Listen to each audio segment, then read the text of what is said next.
everyone, welcome to Put Oz On. I'm Jazzy Fizzle and I will be your host. I wanted to give a very warm welcome to our special guest, Pania. She is my very first special guest as this is the very first episode. Put Oz On started as a Instagram Q&A story and then it transformed itself into a community-led playlist, and I thought, what a better way to continue and extend this playlist by turning it into an interview series with our amazing local artists. So I'm going to start the interview now. Let's go. Okay, let's go. Grateful to be here. Yes, thank you so much for being here with me, and thank you ADIDAS Forum for having us and allowing us to do this really exciting project. Shout out ADIDAS. Okay, so the first question I feel like is the most basic. When did you realize that you wanted to start music? So when I first realized, to be honest, it's a little bit like cringe, but I was watching, I used to be like a really big Justin Bieber fan. Yeah. And I love that. I mean, wasn't everyone? Yeah, sure. Like when we were all 14? Yeah. I was watching Never Say Never, and I saw this scene where he was like on stage. There was a big crowd. Everyone was singing the lyrics. His parents were like in the back crying, and from that day I was like, that's what I'm gonna do. Yeah, I like, love that. With my life. So that was actually just like the distinguishing moment, and you actually knew. Yeah. That's so dope. What is your biggest inspiration? Not necessarily who, just what? Maybe different elements that inspire you.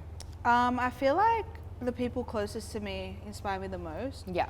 Like a lot of the people I keep around me are all creative, so if it's Shout not out. like, shout out the homies. If it's not like fashion, music, art, it's like stuff like architecture, which is what like my best friend does. So yeah. Definitely like, yeah, the people I keep around me are my biggest inspirations. In 3 words, what would you describe your vibe of music so that if a viewer who's never come across you before is watching this and they're like, I want to go look at her music straight after this, like what would you best describe the vibe? For example, R&B, or like what artist kind of is close to your sound you feel? I would say alternative R&B. Yeah, I would have said the same. I would say like delicate but hard hitting. Yeah, I feel that. Yeah. And also, I guess this comes onto the question as well, if you could do a remix with any artist ever, who would it be? It would definitely be like a Drake remix. A Drake remix? Me and Drake on Finesse. Yeah, I love that. Because I wanted to talk about your mashup, your Usher mashup. Oh yeah, You remind me, yeah. I actually have been listening to that. I'm not even gonna lie. And I tried to make a TikTok to it the other day, and I was like, nah, this is too cringe. No, do it, bro. I should actually just do it today while we're here. You should do it. We'll do it together. Okay, this is about our city, this next question. So what do you think of the sound in Melbourne right now? What would you say it's inspired by the most as well? I would say the Melbourne Sound is very... I feel like it's a little, I don't know, I feel like it's either bit inspired by, I feel like there's a lot of UK drill inspiration to a certain degree, but then I also feel like there's, would you say like not like mumble rap? Yeah, but there's trap? a lot of that in Melbourne, a lot of trap, mumble rap. So I feel like it's either like UK or America. Yeah, I would say that too. Yeah. Yeah, there's a lot of soul R&B as well, I would say. Yeah, 100% actually. Yeah. I feel like the Melbourne Sound though is like Do you bubbling. think it's unique? I think we're getting there, 100%. Yeah. I think because a lot of us now are like second gen, come from like second gen, immigrants. Yeah. So like a lot of our sound comes from like what our parents used to listen to, what they used to listen to, 100% true. like in their countries. So it is a very unique sound, and we're also grabbing sounds from like UK, America. Yeah. So yeah, I definitely think like give it like maybe 1 more year, and that like I think Melbourne Sound will be established. I think so too. I want to go back to the topic about like having or being second gen immigrants, like having parents who are immigrants, and kind of like being inspired by the music that you listen to. So exactly what is your ethnicity and like where did your parents come from? Yeah, so my family is from New Zealand, so they're Māori, and my dad's Indian, but I only grew up with like my mom's side. Okay. So I'm pretty sure like around the house we would listen to a lot of like Polynesian music, which That's is beautiful. a lot of like fresh off the boat type shit. I don't know if you guys have heard. Have you heard of the CD Fresh Off the Boat? No, I haven't, but I feel like I do know exactly what kind of music you're talking about. Because one of my really close friends, Sky, who's a DJ, like she does listen to a lot of Islander music. Yeah. So like, and she'll play it to me. Yeah.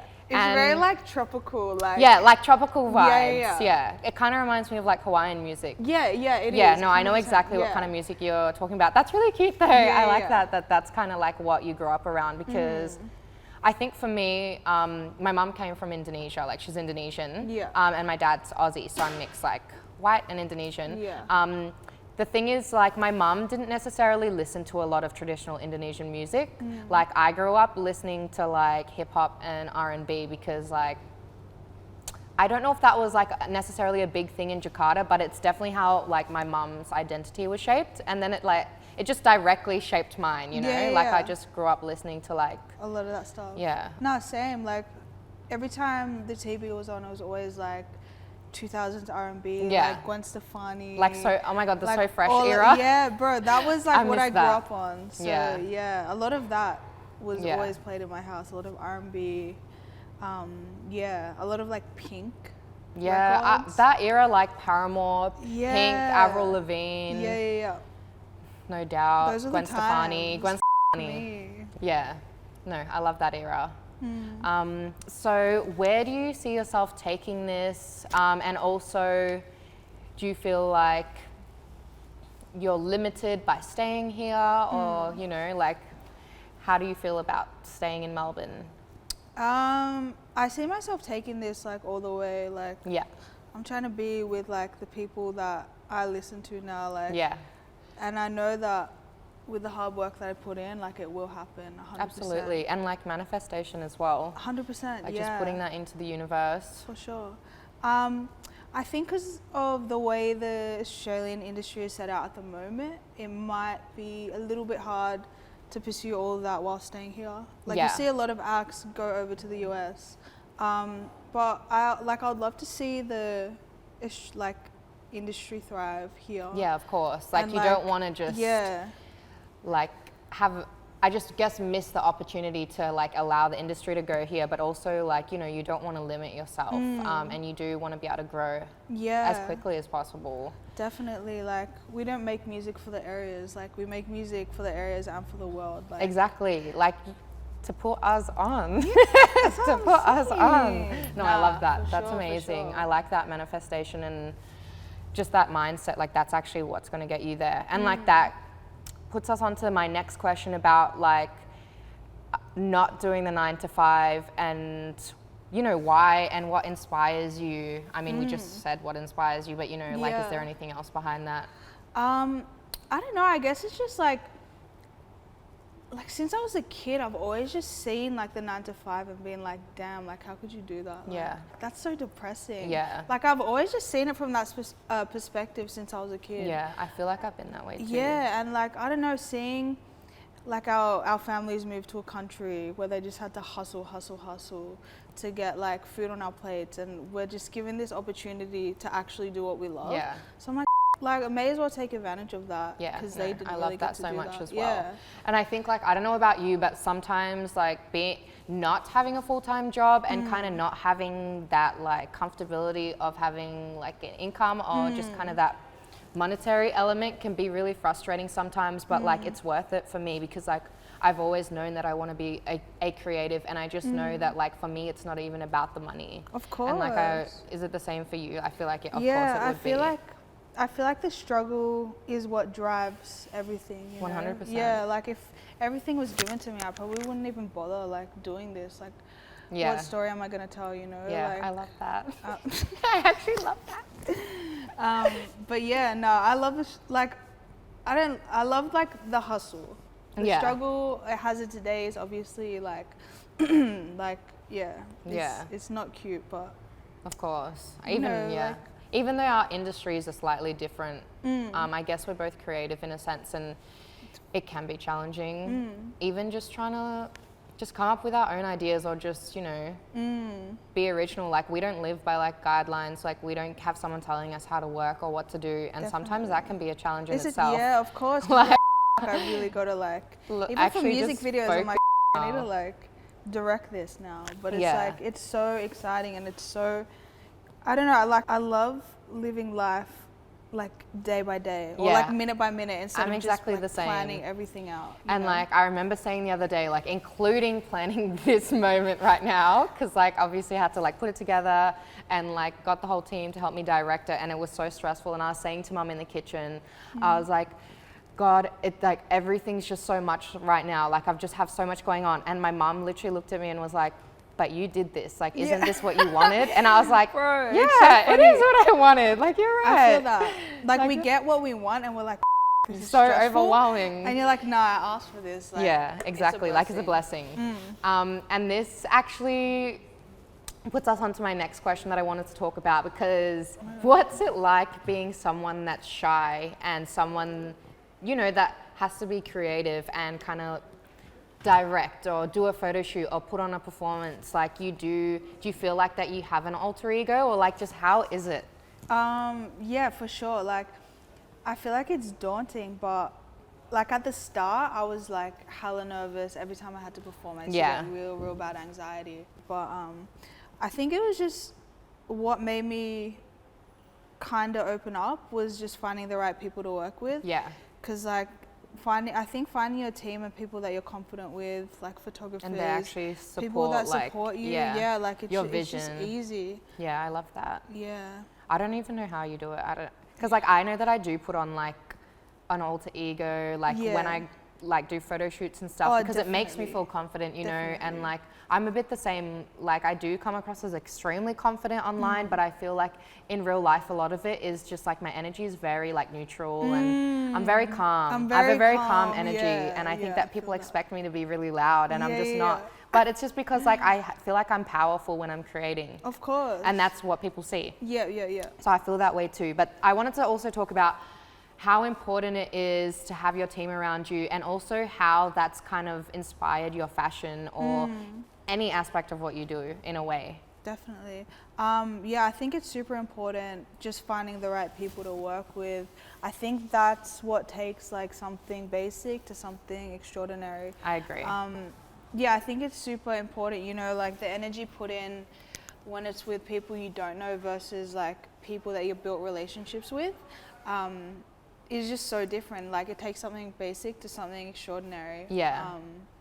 Yeah, no, I think that's like Pania. Like, it's not just me, you know, it's like my stylist, it's my photographer, it's like my team, it's everyone, you know, like that's what people need to realize. Like, there's like one force which can be an artist, but it's all about the people behind them. Yeah, for sure. 100%. And I guess the other thing I wanted to talk about is like, does that, and the people around you and your team, does that relate to you and where you come from, just like residing in the West and having your studio reside in in the West? Like, is that how you've come across like the people that are your team? 100%. Yeah, everyone that I work with is literally like from the area. People that amazing. Yeah, I know, either grew up with, or I've just met and just had like a genuine connection with them, and like built a relationship before a working relationship. Because I think that's so important. Like, I think that's why shit comes out magical as well. Like, yeah, because there's actual like chemistry, there's everybody's chemistry and like energy put into it. And then I also wanted to talk about your music. There's two things. Firstly, any new projects that you're allowed to speak about. On top of this question, the performance that I watch you and Craig do, and that song that you did, and I've been waiting for it to come out, and I keep replaying that video on your Instagram, and I'm so annoyed at you for not releasing it yet. So there may be an EP in the works. Okay. Maybe coming soon. But yeah, definitely like something coming out this year. Yeah. And that song may be in it. Okay. Maybe, it's in it. I won't forget. I won't forget if you lie to me. I'm gonna remember this. I'm gonna play this back. No, it's coming for sure. And also, we're gonna end it on this question as well, but I think this is a really powerful question. So I wanna talk about how there's vulnerability to your music, and also a strength in a way, but talk about that and talk about how you're so open in your music. I think I've always been a person that's like really bad with my words. Yeah. And that is very emotional. Yeah. That's a deadly combo. I'm kidding. Yeah. I'm not toxic. No, you're not. I know you. You're not toxic. Yeah, so like, yeah, I'm hella emotional, but just really bad with my words. So just being vulnerable. Yeah, being vulnerable. Yeah, and it's like the way that you can communicate. Yeah, is it because like you actually have to sit there and it's like poetry, like you actually have to write it out? Like, or? I don't know, like I'm bad with explaining things, but if you give me like music or you give me a beat, I'll just like let it all out. I love that. That's where the vulnerability comes from. But I think when you listen to the lyrics, like they're very like, what the fuck, like yeah, if you just didn't even expect that. Yeah, so it's almost like it contrasts the actual melody and the beat. That's the thing, yeah, because I think my tone is very soft, but like the beats, they're like heavy 808s, and it's like. Yeah, it's a contrast. Amazing. But it's Pania. It's you, yeah. It's you in literally a form of art. And I guess the last thing before we wrap up is tell us the name of your latest project so that whoever's watching this can just go stream it and go run it up, and where to do that, where you can find it. I just dropped a part 2 of Icy, featuring Kazaya, the amazing Kazaya. I gotta go check this out afterwards. Go run it up, all platforms. Amazing. Bless. Thank you for tuning in. Thank you, ADIDAS, for this opportunity, and hopefully we can see you soon for episode 2 for Put Us On. Put us on. Put us on. Thank you, guys.